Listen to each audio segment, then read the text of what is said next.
Hey everyone, I hope you guys are doing great. I am Advocate Govind Parashar, and in this video I am going to share my strategy by which I have cleared my AIB examination in the very first attempt. तो guys जहाँ तक अगर बात करी जाए AIB examination की, तो मैं एग्जामिनेशन वाले दिन हाथ में 5 बैरेक्ट पकड़ करके सीधा एग्जामिनेशन सेंटर पहुँच गया था। एंड मैंने देखा लोग ना 20-20, 25-25 बैरेक्ट हाथ में पकड़ के लेके आ रहे हैं, और फिर कई सारे लोग अंडर कॉन्फिडेंट हैं और काफ़ी ज़्यादा ऐसा लग रहा है कि बहुत बड़ा वो बना रखा है कि नहीं ये तो क्लियर नहीं होगा या बहुत टफ एग्ज़ाम है एज सच। क्योंकि वहाँ पे मैंने देखा सेंटर में काफ़ी लोग परेशान थे, पता नहीं क्या सीन था।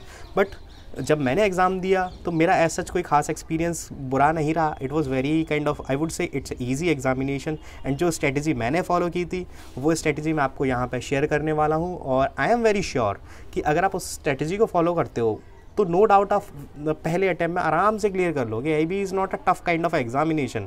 जहाँ तक मुझे लगता है इस एग्ज़ाम के अंदर आपकी जो बेसिक अंडरस्टैंडिंग होती है कि आप लॉ को पढ़ पाते हो, पढ़ करके समझ पा रहे हो, नहीं समझ पा रहे हो, एसेंशियल इंग्रेडिएंट्स को पकड़ पा रहे हो कि किसी सेक्शन के क्या एसेंशियल इंग्रेडिएंट्स हैं, साथ ही साथ उस सेक्शन को कैसे फाइंड आउट करना है, कैसे फिगर आउट करनी है उसके अंदर से चीज़ें। बस यही एक अंडरस्टैंडिंग जो है वो इस एग्ज़ाम के अंदर चेक होती है।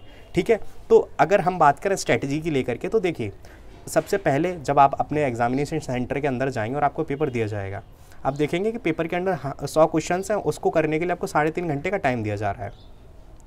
तो आपको शुरुआत में जितने भी आप बैरेक्ट लेके आए हो, आई वुड सजेस्ट सबसे पहली चीज़ कि आपको बैरेक्ट कोई भी आप नहीं खोलें। शुरुआत के 1 घंटे तक आपको बैरेक्ट खोलने की ज़रूरत नहीं है।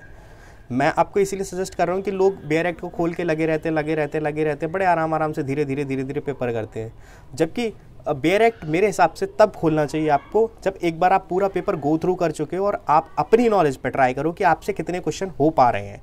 जैसे मान के चलिए अगर 100 क्वेश्चन पेपर के अंदर, क्योंकि देखिए 3.5 घंटे का टाइम दे रखा है, वो मोर देन इनफ टाइम होता है। मैं कहता हूँ आप उस पेपर को 2 से 3 बार सॉल्व कर सकते हो। AIB का जो एग्ज़ाम है 3.5 घंटे के अंदर।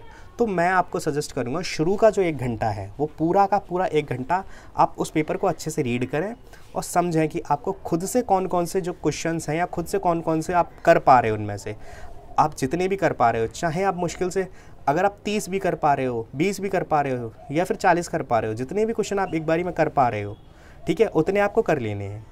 अब जो क्वेश्चंस आपको लग रहा है कि नहीं मुझे बैरेक्ट निकाल के देखने, क्योंकि आप देखिए हर क्वेश्चन को एक बार आपने करा और फिर उसके लिए पर्टिकुलरली कोई बैरेक्ट खोला, फिर दूसरे क्वेश्चन पे आए, फिर दूसरा बैरेक्ट खोला, फिर तीसरे पे आए, फिर तीसरे का बैरेक्ट खोला, ऐसे बार बार बैरेक्ट खोलेंगे तो वहाँ पे टाइम वेस्टेज ही होगा। सो इट्स वे बेटर पहले आपको जितने आते हैं, चाहे 20 क्वेश्चन, 30 क्वेश्चन, 40 क्वेश्चन, जितने आप कर पा रहे हो उतने कर लें।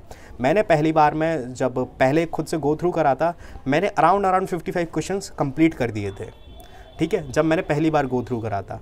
उसके बाद फिर जब आपने एक बार गो थ्रू कर लिया, उसके बाद आप बैरेक्ट उठा लीजिए, और बैरेक्ट ऐसे उठाइए कि मान के चलिए आपने इंडियन एविडेंस एक्ट उठाया, तो एक बार क्योंकि आपने पेपर गो थ्रू कर रखा है, अब आपको पता है कि इंडियन एविडेंस एक्ट के अंदर से कौन कौन से क्वेश्चंस यहाँ पर पूछे गए हैं। जैसे question number 7, question number 12, question number 18, आप तुरंत इंडियन एविडेंस के एक्ट के अंदर जितने भी क्वेश्चंस पूछे गए हैं उससे वो सारे कर लीजिए। उसके बाद फिर पर्टिकुलरली इसी सीक्वेंस में आप दूसरा, तीसरा, चौथा ऐसे करके अपने बैरेक्ट्स ओपन करते जाइए, क्योंकि आपने पेपर 1 से 2 बार आप गो थ्रू ऑलरेडी कर चुके हो, तो आप ईजिली समझ जाओगे कि हाँ इस एक्ट से यहाँ क्वेश्चन पूछे हुए हैं, और आंसर करते जाइए। ना कि ये कि हर क्वेश्चन के लिए आप बार बार बैरेक्ट ओपन कर रहे हैं। ठीक है।